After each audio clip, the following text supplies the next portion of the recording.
Anshul Academy Garod presents online classes for session 2020 and 21.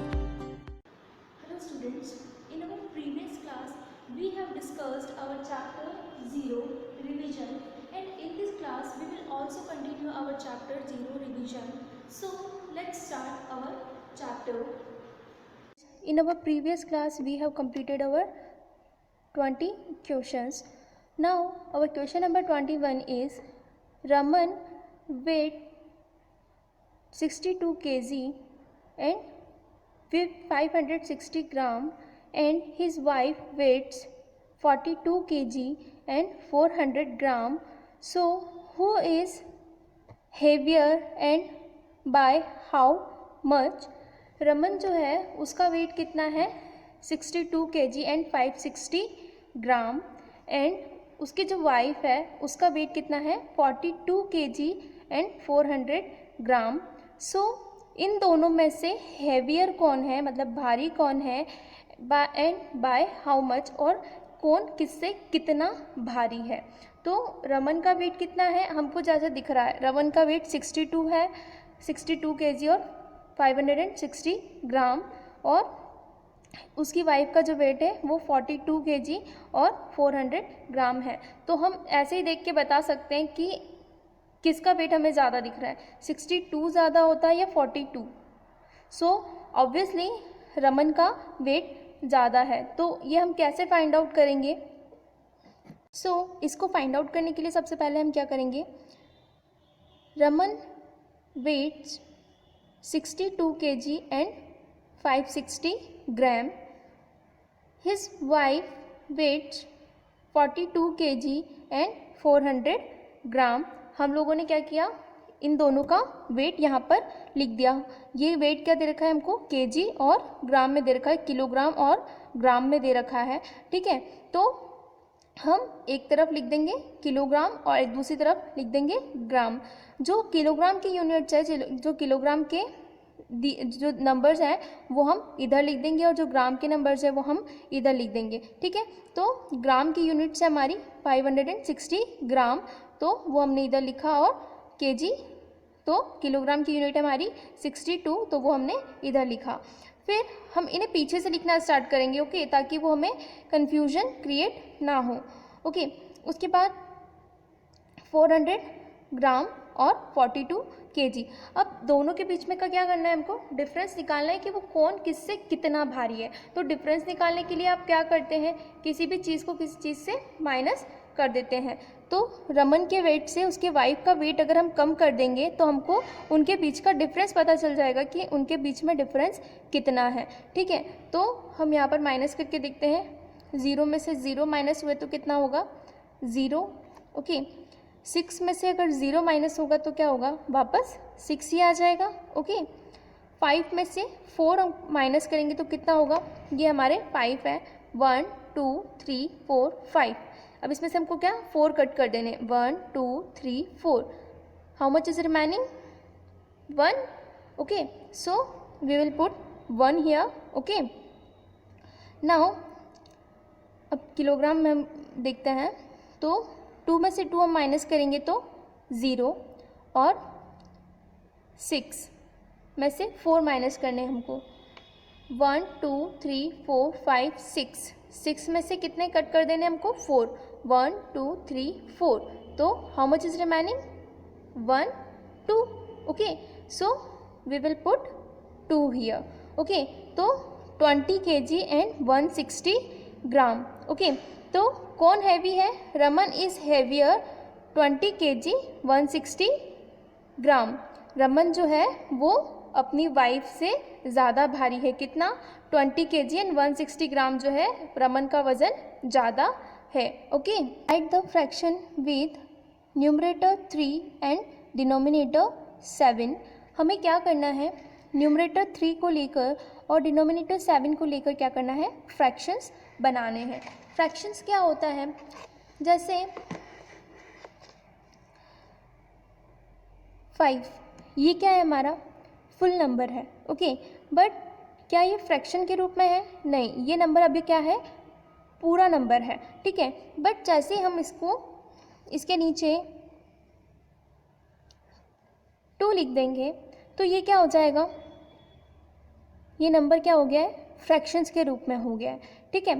तो ये जो नंबर होता है इसमें क्या होता है, जो ऊपर वाला हिस्सा होता है उसे हम क्या बोलते हैं, न्यूमरेटर बोलते हैं, और जो नीचे वाला हिस्सा होता है उसे हम क्या बोलते हैं, डिनोमिनेटर बोलते हैं।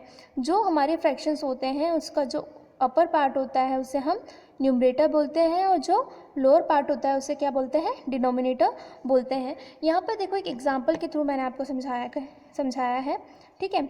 ये न्यूमरेटर 3 एंड डिनोमिनेटर 7, तो यहाँ पर ये आपको एक इमेज दिख रही होगी, ठीक है। ये कुछ ऐसा शेप है,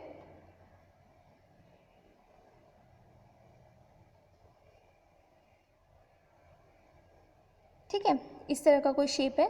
अब इसके कितने हिस्से हो रहे हैं, इस शेप के हो रहे हैं 1 2 3 4 5 6 7 हिस्से इस शेप के किए हुए हैं, ठीक है। बट इन 7 हिस्सों में से 1 2 और 3 हिस्से जो हैं वो शेड है।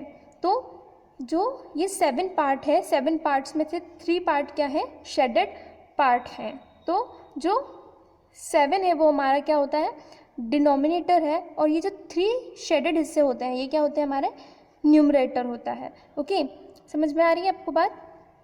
सो कैसे लिखेंगे हम न्यूमरेटर और डिनोमिनेटर को, उसने हमें सारी चीज़ें दी हुई है कि न्यूमरेटर क्या है आपका 3 है और डिनोमिनेटर क्या है आपका 7 है। तो जैसा मैंने आपको बताया था कि न्यूमरेटर को हम कहाँ लिखते हैं, ऊपर, तो 3 को हम क्या लिख देंगे, ऊपर लिख देंगे, और डिनोमिनेटर को क्या करेंगे, हम नीचे लिख देंगे। तो 3/7 ये हमारा क्या आ जाएगा, फ्रैक्शन हो जाएगा, ठीक है। कैसे लिखना है आपको इसको, बस आपको ऐसे लिखना है,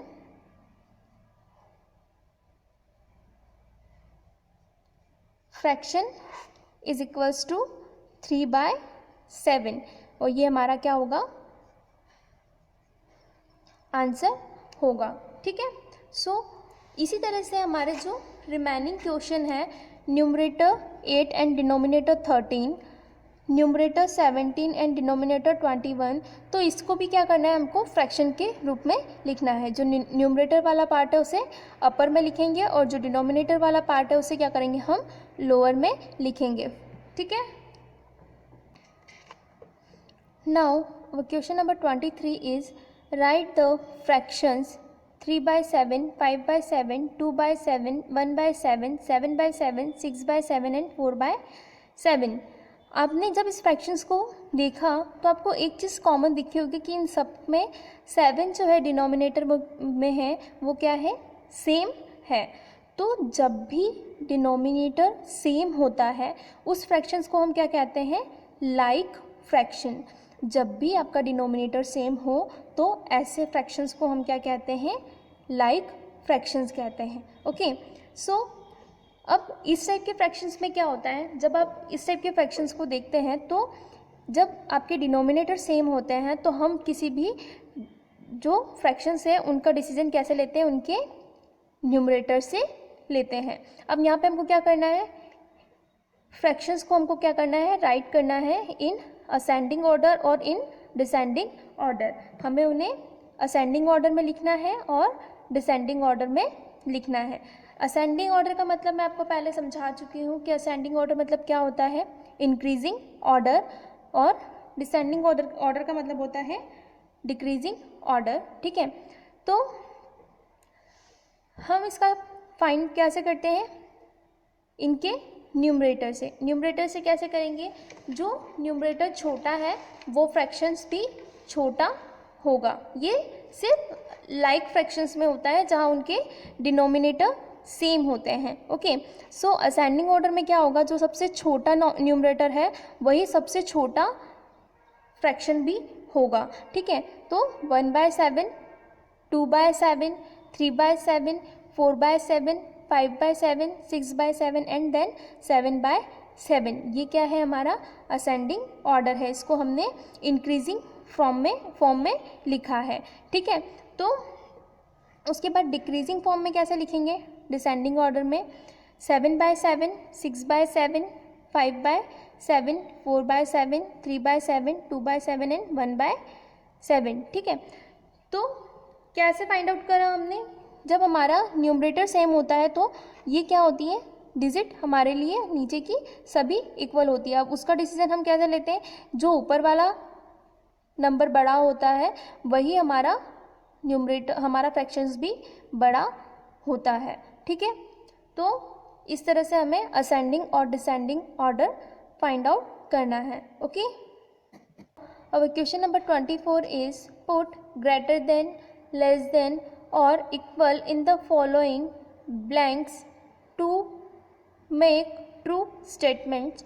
यहाँ पर कुछ स्टेटमेंट्स आपको दिए हैं, इसमें आपको फिल इन द ब्लैंक्स भरना है कि कौन सा स्टेटमेंट ग्रेटर देन है, कौन सा लेस देन है या कौन सा इक्वल है। तो ये आपको कुछ क्वेश्चंस दिए हुए हैं, आपको फाइंड आउट करना है। सो इनमें भी क्या है, इनके सभी के डिनोमिनेटर आप देख रहे होंगे सेम हैं। ठीक है, तो जैसा मैंने अभी आपको ऊपर बताया कि जिनके डिनोमिनेटर सेम होते हैं उन्हें हम क्या कहते हैं, लाइक फ्रैक्शन कहते हैं। ओके, तो जिनके डिनोमिनेटर सेम होते हैं उनको हम कैसे फाइंड आउट करते हैं, उनके न्यूमरेटर से। जिसका न्यूमरेटर बड़ा होता है वो नंबर बड़ा है, वो फ्रैक्शन बड़ा है। ठीक है, तो 3/7 एंड 4/7, अब यहाँ पे इनके डिनोमिनेटर सेम है तो हम इनके न्यूमरेटर से फाइंड करेंगे। तो न्यूमरेटर कौन सा बड़ा है, 4/7, 4 बड़ा है या 3?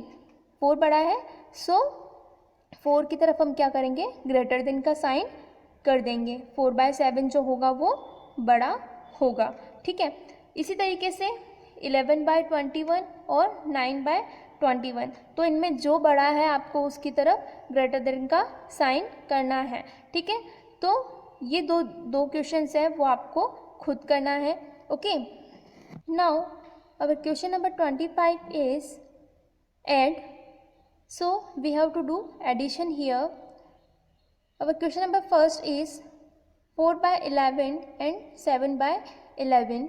हमारा जो 4/11 और 7/11 है इसे हमें क्या करना है, ऐड करना है। सो कैसे करेंगे हम, 4/11 प्लस 7/11, इनको क्या करेंगे, पहले तो प्लस लगा के लिख देंगे। अब जैसा कि हमें पता है इन दोनों के डिनोमिनेटर जो है वो क्या है, सेम है। ठीक है, तो सेम डिनोमिनेटर होता है तो उसके लिए हम क्या करते हैं, जब हम इनको साथ में लिखते हैं तो क्या करेंगे, डिनोमिनेटर को एक ही बार लिख देते हैं। ओके, नाउ अब जब इनके डिनोमिनेटर सेम है तो क्या होता है कि ये जो ऊपर वाले न्यूमरेटर हैं उन्हें भी प्लस करके ऐसे ही लिख दिया जाता है। ठीक है, तो 4 + 7 को हम एज इट इज़ लिख देंगे और नीचे जो डिनोमिनेटर है उसे एक बार लिख देंगे। ठीक है, अब इन दोनों को प्लस करने पर कितना आएगा, 7 और 4 कितने होते हैं, 1 2 3 4 5 6 7 एंड 4 मोर, 1 2 3 4। Now count 1 2 3 4 5 6 7 8 9 10 11। ठीक है, तो कितने आए हमारे पास, 11/11। सो हमारा राइट आंसर क्या है, 11/11। So students, I hope you all could understand these questions. Now it's time to homework. So your homework is that you have to write this exercise in your fair copy and complete the remaining questions. आपको क्या करना है, अपनी copy में इन questions को note down करना है और जो कुछ रिमेनिंग क्वेश्चंस हैं उन क्वेश्चंस को भी आपको क्या करना है, खुद करके देखना है और उन्हें उसके बाद फेयर कॉपी में नोट डाउन करना है। वो क्वेश्चंस बिल्कुल इन्हीं क्वेश्चंस के जैसे ही हैं, इसलिए उन्हें छोड़ दिया गया है। सो आपको उन्हें करके देखना है और उन्हें नोट डाउन करना है। Okay, thank you.